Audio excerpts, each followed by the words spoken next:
I'm here at a beaver dam in the Pennsylvania State Game Lands in Midland, PA. And there's a lot of people who say that certain things were not once native to the bulk of Pennsylvania, especially as far as aquatic plants and grassland plants and other things that need an open area. I just wanted to show just what happens when beavers build a dam. Now this one's been here for several years, actually probably decades, and you can see all the trees that they didn't eat are more or less dead from the flooding that they created. It's actually a little higher than it was last time I was here. It wasn't quite this close to the road. And the dam itself's kind of become a living wall here. It's been here long enough that you've got cattails, and I think these are mostly red willow, which is actually a type of dogwood growing in the dam itself. Is kind of horseshoe shaped here. See the overflow here. It's their lodge out there in the middle. Every now and then you sneak down here and you'll hear them slap their tail, but it's mostly frozen over right now, so they're not out swimming on the surface yet or anything. But, you know, I've heard PhD botanists saying that, you know, pond lilies and other stuff had to have been introduced here by man when they made man-made lakes, and, you know, prairie remnants are also a myth and whatever. But just look at what these guys have done. I mean, obviously this isn't the most natural of environments to begin with. Being here in the game lands, they maintain it for deer and such. There's another one down there on the other side of the road that is just kind of swampy at this end, but there's another lower beaver dam. Maybe I'll take some footage of that later. But they create huge open areas that taper off into various types of wetlands depending on what was there before they flooded it out. Create lots of open space because, you know, the trees die. This is where the, you know, your painted turtles, etc., had habitat in the middle of the state prior to the extermination of the beavers. Possibly also part of how the prairie remnants got here, if they were a little bit on the damper side, because, you know, they create a wet meadow grassland type environment. Eventually they run out of trees that they like.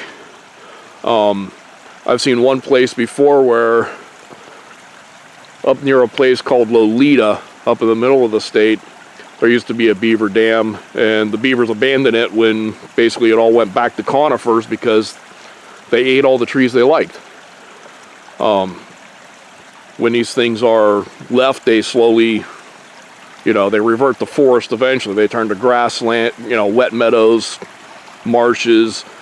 Eventually the water will incise its way down somewhere in the dam, and most of it drains, and eventually, you know, you end up with this open area, and that's how the forest opened up.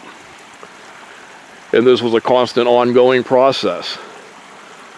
They created these slow, sun-filled, muddy areas here, and then they abandoned them and they went back to woodland, etc., and it was a constant mosaic, and the turtles and whatever else just moved back and forth between them. One dried up, they moved on to the next one.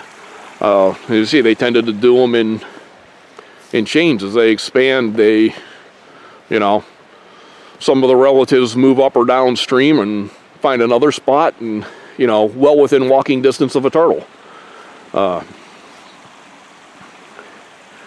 It's just the same shame that some people get stuck in their point of view. They really don't see how things were, or they look at how somebody described something, you know, in the golden age of the naturalist and the botanist, which is basically post-Civil War, and beavers were mostly wiped out by the dawn of the 1800s.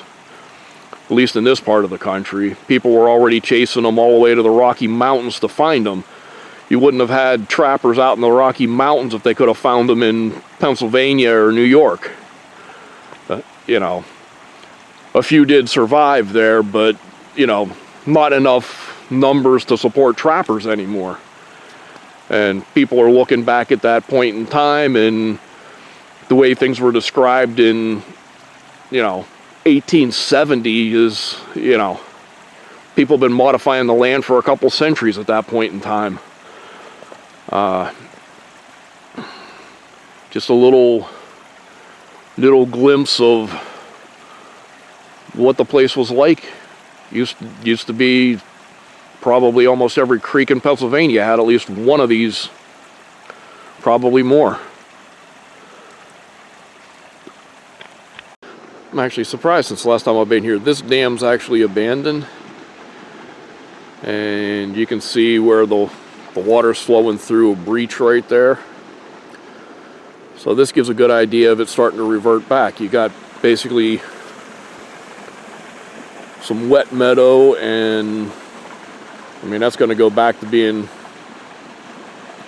a little piece of grassland there, and eventually the shrubs and then the trees will take it back, but kind of shows you that they did leave the open space, and it did turn into, you know, ground that theoretically a bison could walk around on and eat a little bit of grass.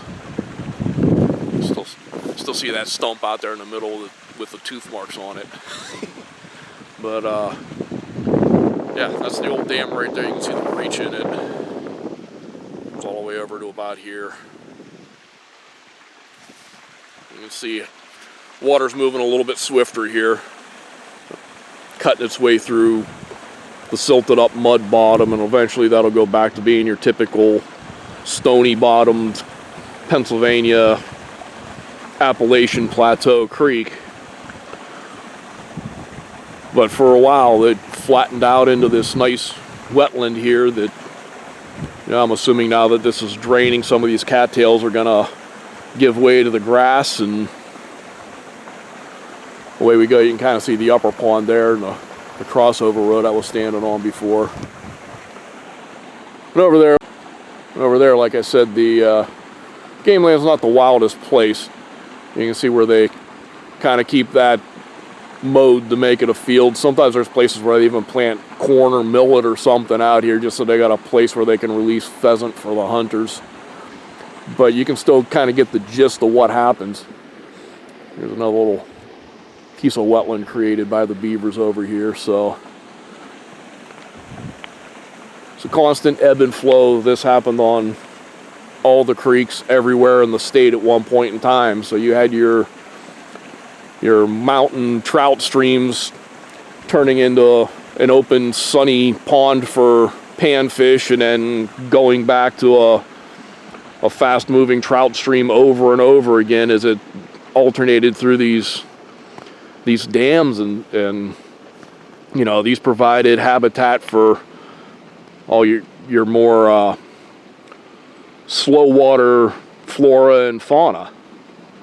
It's open, it's sunny, it's slow, it's warmer, and, you know, tumbling over rocks and going through the shade and having some more, you know, base flow groundwater going into it at about 50 degrees. It would cool back down, and just over and over again. It was a much more complex patchwork. Little bonus next to the beaver dams here. You can see these little things up at the top here. You can see a couple of the husks left on it. This is an American hazelnut. Corylus americana, I believe. You can see, if I can get this little bastard towards me here. Here's the husk where the nut would have sat right up in there. And those are the flowers up there coming out. They come out real early in the spring like this. So that's the flowers. And then eventually later in the year, you'll have nuts on this, and if it's anything like the ones growing at my house, or actually my parents' house, look, try to still this up here. Yeah, they're not really opened up yet, but they're definitely out. And you know, you can grow a few of these in your backyard, but if there's any squirrels in your neighborhood, you'll never get one nut. At least that's been my experience. And then we got some wonderful invasive something or other over there climbing on this tree. Yeah, moved over a little bit. I can tell by the bark on it because there's so many of them around here. That's an Oriental Bittersweet. Going up there all loaded in berries. And that's just an oak tree with a bunch of galls on it. Don't know why they get those galls, but they get a bunch of them. So what the stream looks like a little bit down from that last beaver dam. Just to kind of show you, this is about what it was. It's a little bit high right now because the snow's melting. It's like slush fest out here, but you can see the rocky bottom. It's a little bit above its banks right now, so it looks like it's right up to the grass on the edges, but that's not where it's normally at. But yeah, normal stony bottom, the little trickle of a creek is what made all that up there, so just puts it in perspective. As I stand here in the middle of all the invasive bullshit mixed with the other stuff. A wonderful multiflora rose right here, and there and everywhere. It's a beech tree with its leaves still on over there. Just a little one, but yeah, gotta love the Multiflora rose.